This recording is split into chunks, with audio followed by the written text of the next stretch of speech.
What do you think of the setup, Biggie? Think of this house. Or what do you think of the camera? I think it's bright. So, And I think it shows every wrinkle and every misfit. you look gorgeous. But anyway, Can you tell me about the city or town where you grew up? in Kinston, it's a nice little teeny town, and it was a tobacco center. But of course, we don't sell a lot of cigarettes and a lot of tobacco now. So we are farming, but we are raising good corn, good butter beans, black-eyed peas, everything. And we are growing. But we had DuPont land. That was wonderful. They left a lot of nice people. What was DuPont? DuPont was, they made synthetic material. Okay. And they also, the nicest people came to live in Kinston and have stayed there even since the plant is closed. Okay. But now I have gotten so old, I moved down here with my daughter and her husband, and I love it, and I'm having a good time. And I'm playing a lot of bridge, but that's good. I like it, and it gives me something to do. Did you Joyce, grow up in Kinston from like when were you born in Kinston? I was born in Kinston at my grandmother and granddaddy's house, and they lived about 2 blocks from where my mother and daddy built a house when I was 1 year old. And that was right on the railroad track. Everybody would build near the river and the railroad track. And we had the river about 2 blocks from us, the railroad in our front yard. But that's where everybody lived, and it was wonderful. Why did they live on the river or the railroad track? Well, I guess they'd have transportation. So would you take the railroad to go places? Oh, I didn't know I'd really take the railroad. I certainly didn't go on the river, but it was nice having it there. And that train went by every day, and you get so you don't even hear it. And we'd always go out there and put the penny on the railroad track and let the train come and squash it for us. Oh, we thought that was good. And some of the boys would jump on the train and ride it through Kinston. And one of them lost a leg doing it, too. So I think that kind of stopped jumping on the train for a while. Did Daddy Dexter treat them? No, this was long before he was in high school, where I was, when this happened. Oh, so your father wasn't He was a tobacconist, Okay. and he was an auctioneer, and he was a buyer. He also had a farm and raised tobacco and worked it and resold it. And we didn't know we were killing people, but tobacco was a wonderful product then. It made lots of money for the farmers and the tobacco factories. And a lot of people got to work doing all that. What did you do for fun as a little girl? For fun? Yeah. Oh, we loved to go skate. We would skate all night long until we had to go in, and that was early. As soon as it got real good and dark, we loved to skate. We loved to ride our bicycles. We just loved to do everything very down to earth. But I would swimming. We loved to go swimming, and played cards and played dolls and played everything. And I had a grandmother, and the granddaddy lived 2 blocks one way, and one lived a half a block the other way. So that was wonderful. That was a wonderful place to go. And I had a grandmother and a granddaddy they called her Miney, and they called him Paul. They had 6 children, and it was so wonderful to go to their house. They cooked everything. There was always sweet potatoes sitting on the stove, or homemade biscuits, or fried ham. It was wonderful. And anything you wanted, all you had to do was tell your grandmother, and you got it. And she was so generous, though, that I had a pair of skates I left there. I loved to skate. She gave it to a little black girl because she didn't have any skates. And lo and behold, I didn't have any either. But it was all right. We got some. But I have the nicest grandson, And his name is Dexter Maddox, and he's so good looking and cute and the best cook and the best everything. Who were the most influential people in your life growing up? Well, my mama told me what to do, and she told me I better do it because when your daddy gets home, he wasn't going to do a thing. But she was frightening me like that. What was her name? Bubby, Lydian Spear Wooten. We called her Bubby. And was she from Kinston originally? She was from Kinston, but she was born and raised in Virginia. And her father was in the bicycle business. And he came from Virginia, from North Carolina really, and opened up a bicycle shop in Kinston, which is still now being used. I think it's still under being sold or whatever. We used to ride a lot of bicycles though. And rollerblades. Everybody had a bicycle, and that was the way to travel. Now, what can you see it up there? What kind of bicycle did you have? Every kind, swing, every kind. But every Christmas we got a bicycle. That was wonderful. We loved it. So you've seen a lot of change in your life. What has been the most surprising thing? If you could look back now as a little girl. Well, I guess maybe the tobacco business absolutely collapsed when everybody found out it was so terrible for you. We didn't know we were killing people, and found out it was killing people. So, well, the tobacco market just completely dropped. I think we send a lot abroad tobacco, but we don't have the capacity we had. But we did have DuPont come there, and that helped Kinston a lot. How old were you when you had when World War II happened? When I did what? When World War II happened, how old were you? How old was I? I remember very well when they bombed Hawaii, when they bombed Pearl Harbor? Uh-huh. And I was at college, and we all thought, well, it was over, we got to go home, but we did not. We stayed there. But that was the beginning of all of it. What was it like living through that? It was what? What was it like living through that? Well, we certainly didn't do without a lot. We were rationed, but we had plenty. We were lucky, very lucky. And we won the war. Tell me about Daddy Dexter. How did y'all meet? Oh, he was such a nice guy. And I dated Morris Hill, and my friend Francis Grady dated Dexter. And then next thing I knew, Francis and Dexter had broken up, and I tried to get them back together. You know, had them around for dinner and all that stuff, but that didn't work. And then next thing I knew, Dexter asked me to go to the movie. And I said, well, sure.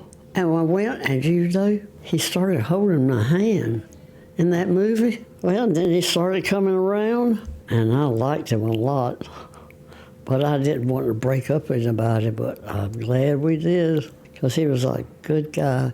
And he was so good to Andy and George. You know, I had the two children.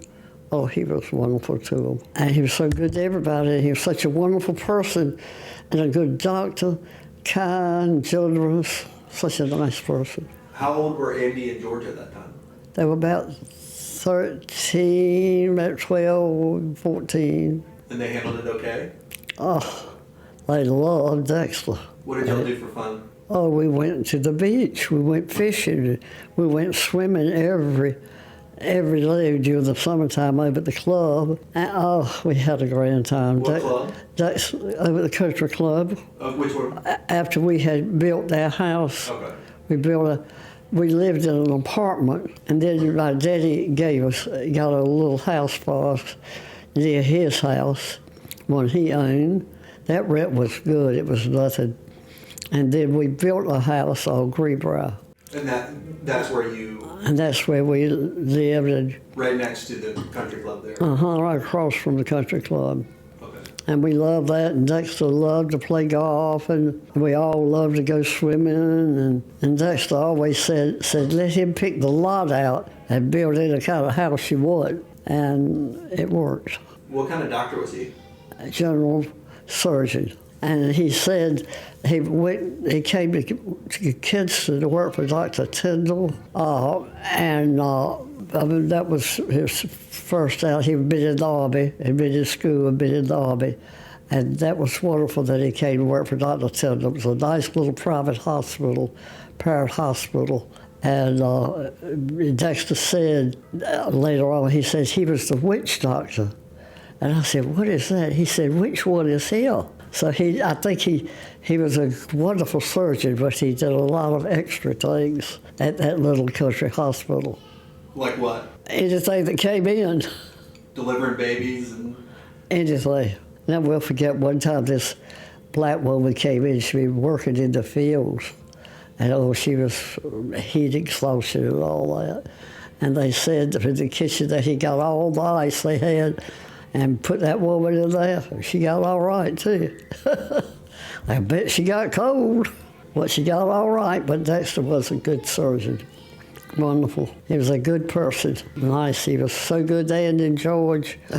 Wonderful. How old was Andy and George when you had Dee? What were they, about 13 and 15 and something like that?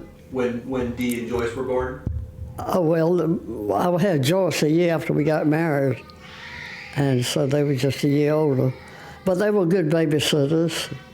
And as Andy didn't get real good grades in school, so I said, Andy, you just got to sit here and study. And while you're doing that, could you babysit with Joyce? He said he raised little Joyce. Why did Andy not get good grades? He probably didn't study very much. But then he got into pharmacy, and he loved that. And he was a good pharmacist, because he loved people, too. He does love people. And, they'd come in to get a prescription filled, and they'd talk to you about everything in the world. And he would listen. He's a kind person. George didn't need to go into that. Why not? He couldn't have put up with that. He went into the bottle business, and that was good. And his boss said, I wish I had known long ago that you could put water in a bottle and sell it. It would be a lot cheaper than putting the Coca-Cola in there. He would have made a lot more money on it, but think of the water that is sold there. I know. We never bought water.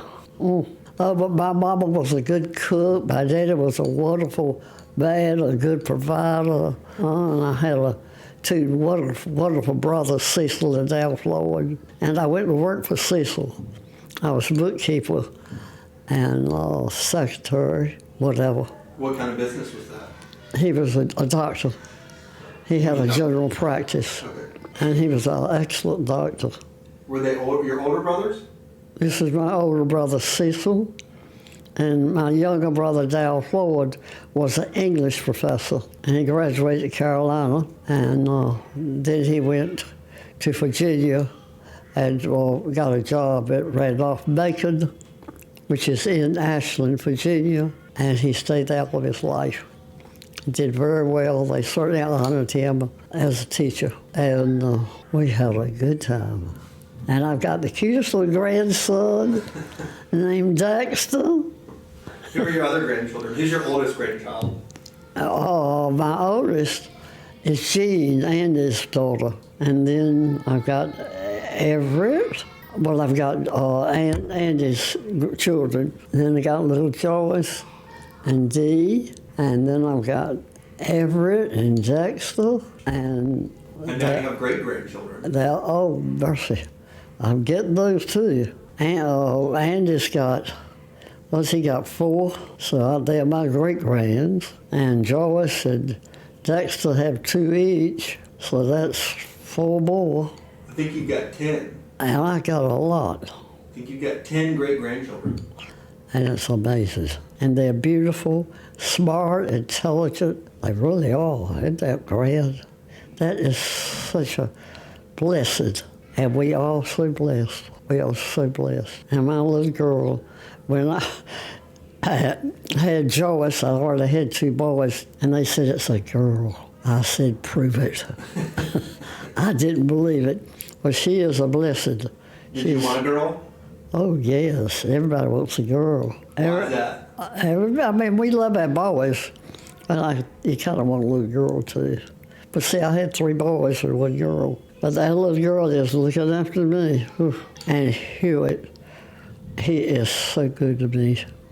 He really is wonderful. And we keep you well fed? Well fed and well looked after.